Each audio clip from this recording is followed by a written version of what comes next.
changing your life one story at a time. This is the Chicken Soup for the Soul podcast with Editor-in-Chief Amy Newmark.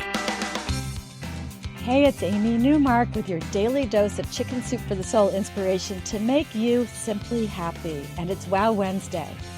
So last week on Wednesday, I shared a story about how a sister's dream saved a brother's life.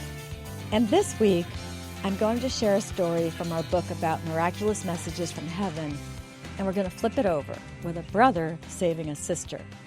The story is called Leave Now, and its author, Christine Trollinger, tells us that she was the third child in her family, and her older brother Bill was always the boss.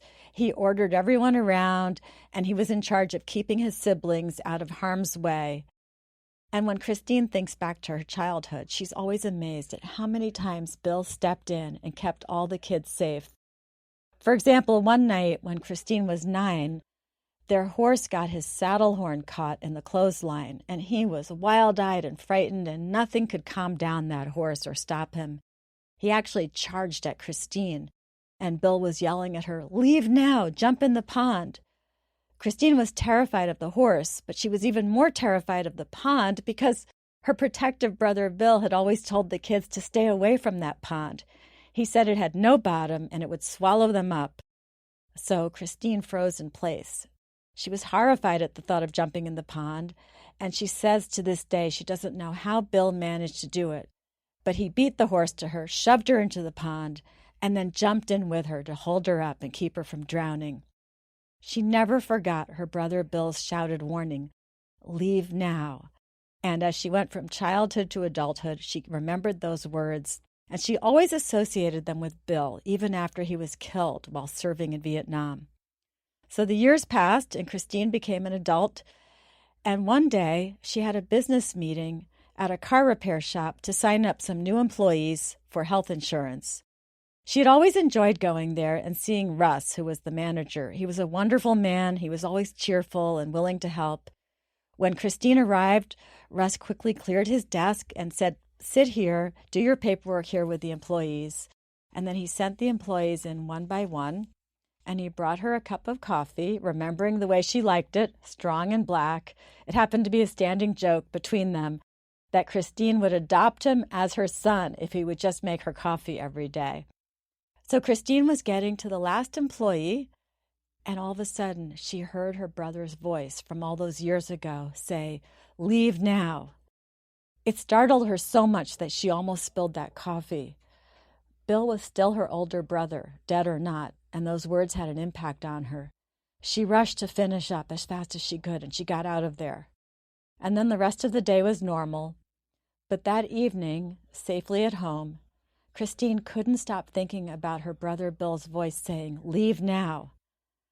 And then as she got ready for bed, Christine remembered that it was the anniversary of Bill's death. She couldn't believe that she had forgotten. It was the first time in all those years that she had forgotten the anniversary of his death.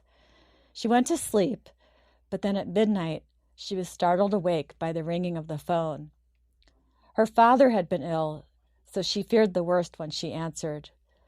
But it was the owner of the repair shop, the one she had been at earlier that day, and he had awful news. Right after Christine left, someone had come into the shop and had shot Russ, who was sitting back at his desk again, the same desk that Christine had been sitting at minutes earlier. And then the gunman fired at the other employees as well. They had all managed to escape out the back door or by jumping into the repair pit under the car, so they weren't hurt. But Russ, that wonderful man who had lent Christine his desk, was dead. Christine was blown away. She believes that her brother Bill is still watching over her, and somehow, on the very anniversary of his death, he came back loud and clear with his famous words, "Leave now," and saved her from the shooting at that repair shop. I'm Amy Newmark. Thanks for listening to the Chicken Soup for the Soul podcast today.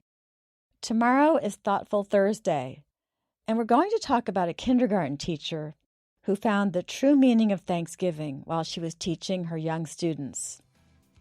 If you'd like to read more cool stories from Chicken Soup for the Soul, Miraculous Messages from Heaven, please go to our website chickensoup.com.